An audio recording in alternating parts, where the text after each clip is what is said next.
Necklace రోడ్లో అట్లాంటి something ఏదో ఒకటి వారం వారం లెక్కేసుకుంటే ఏడాది పొడుగునా ఏటో ఒక వైపు పోవచ్చు మనం అక్కడ. అది ఇక్కడ వచ్చేటప్పటికి మనకు అట్లాంటివి ఉండవు కాబట్టి దాన్ని జాగ్రత్తగా క్యాష్ చేసే ప్రయత్నం చేస్తున్నారు చంద్రబాబు. చాలా మంచి ఆలోచన.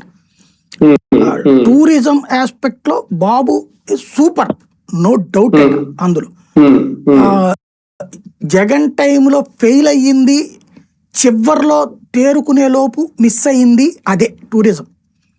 చివరిలో వాళ్ళు ఏదో స్పోర్ట్స్ పెట్టారు, అక్కడ ఏంటంటే మెన్ సెంట్రిక్ ప్రోగ్రామ్ జరిగింది తప్పించి పబ్లిక్ సెంట్రిక్ ప్రోగ్రాములు జరగల.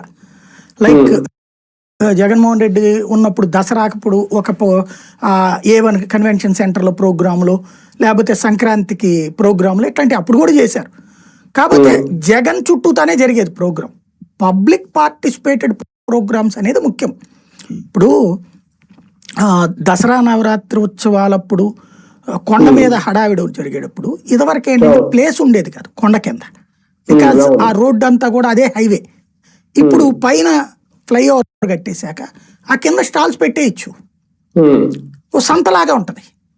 ఇప్పుడు మీరు చూడండి, విజయవాడ దుర్గుడికి వెళ్ళినప్పుడు ఆ బ్రాహ్మణ వీధిలో నుంచి వెళ్ళేటటువంటి సందర్భంలో షాపులు అవన్నీ ఉంటాయి కదా, ఓ సంతలాగా నిరంతరం ఉంటది. అదొక రద్దీగాను